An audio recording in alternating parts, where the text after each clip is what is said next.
Right, I had to film this now. Look what time it is. I'm editing, okay? The time is 1111. This sort of creepy shit happens all the time to me. And literally 20 seconds ago, look what I got. Racing drone. Racing drone version 2, 2.0. Ninja Turtle 2.0. I cannot wait to open this. Hello? Hello. It's just arrived. Right, borrowed Pete's office because I think he knows how excited I am. I've got a bit of a sad story to tell you all. So, the Ninja Turtle, I lost it. I lost. Goodbye, Ninja Turtle. So, the story goes something like this. I was meeting with a local drone club that we're just getting started in Leicester. There's usually about 10-15 of us. We like to sort of do a small competition or something like popping balloons. On this occasion it was actually speed and racing. There was a lot of oohs and ahs because a lot of people hadn't seen a racing drone there before. Normally it's sort of DJI, Inspires, Phantoms, this kind of thing.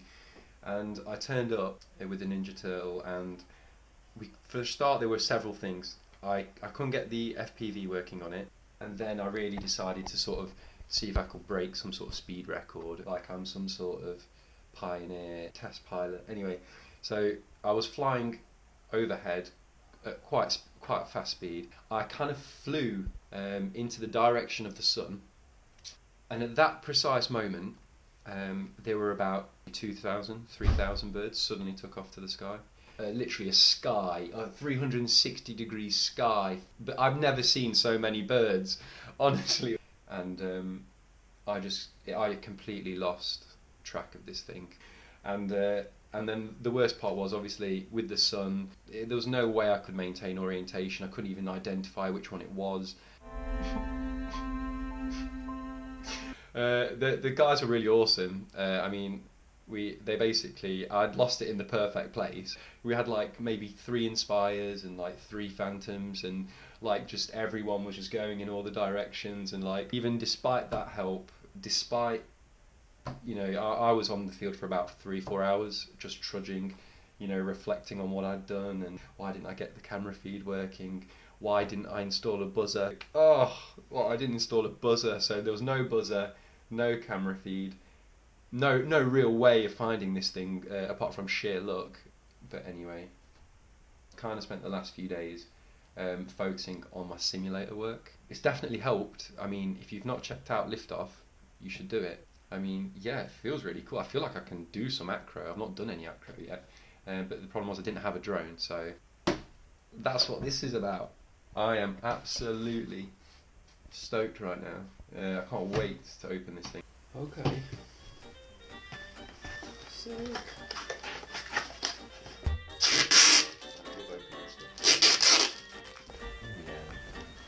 Oh yeah. Look at that. So we got some 6-inch props, a few spares. These are ball nose. You can tell because they've got flattened edges. They're quicker. They provide more thrust, I believe. The dude I got this from also had batteries. Multi-Star. I believe he's put some 4S. And one 3S. That's going to be destructive. Let's get the beast out. Yeah. Hey Pete. It's like just like a circuit board, isn't it? With Yeah. oh yeah. Nice. It's not like it's light, is it, for what it looks like? No. I'll be honest. It feels a little bit heavier. Okay, cool. So we got a manual. I do actually read this sort of shit. Everyone always laughs at me, but I do read it. These are, they're the antennas.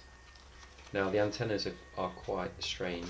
They can be 2 different directions. I'm not a big electric guy, I don't really know more than that. But I know that you can't use one if it's meant for the other. When you've got one of these, never ever switch it on without having the antenna plugged in, because if you do, you'll fry that board. I'm going to take the GoPro and then just kind of look around it a bit. So this is the Nighthawk 280 Pro. So the way you'll know it's a Pro is because of this red video transmission at the back. It's got a base plate at the bottom, and on there that will be the power distribution board. There'll be a built-in flight controller, but that plate at the bottom is pretty vulnerable because it's obviously, as you can see, it's the lowest part of the craft. So if I'm coming in and I hit it there like that, I could potentially fracture it right down the middle and break the entire board. Some people I've seen online, they have they buy like an additional carbon plate that's exactly the same shape, but it just sits underneath, literally just sits over this and protects all of this, so you know that plate breaks before this plate does. So what else we got? So this little box here, I believe is this is the controller receiver. So this receives all the input commands from the actual controller. So this needs to be specific to the type of controller that you have. Yeah, so that receives all the input commands, and then that's wired into the board. I don't want to make out like I know a lot about these things, because I don't. I'm just trying to tell you what I know so far. I don't want to spread crap if I don't know stuff. So, but yeah. And then you've obviously got the FPV camera. So this is the camera. It's got a bit of protection. So these are about anywhere from about £20 to, you know, you can probably pay near £100, maybe more. I don't know.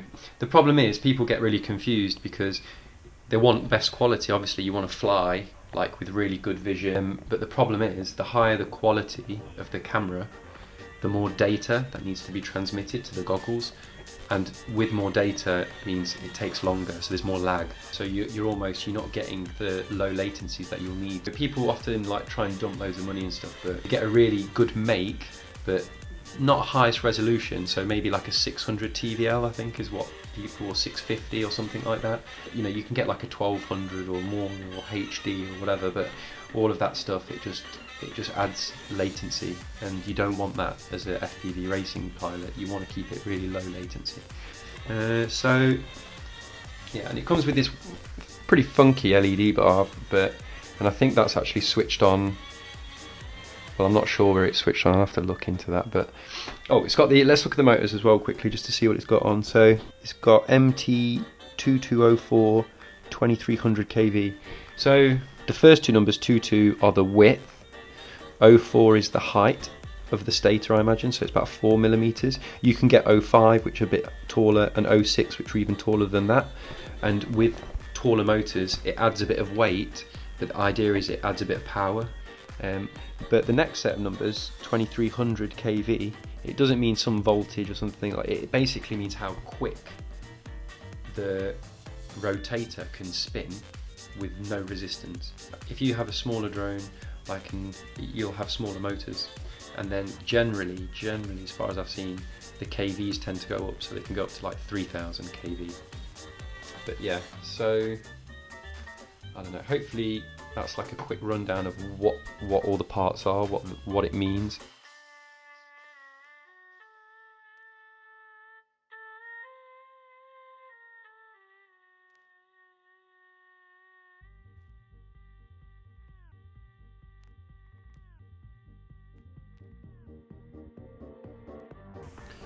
Because the power cannot transmit in time, to avoid video transmission burnout, please install the antenna before power on. I mentioned that.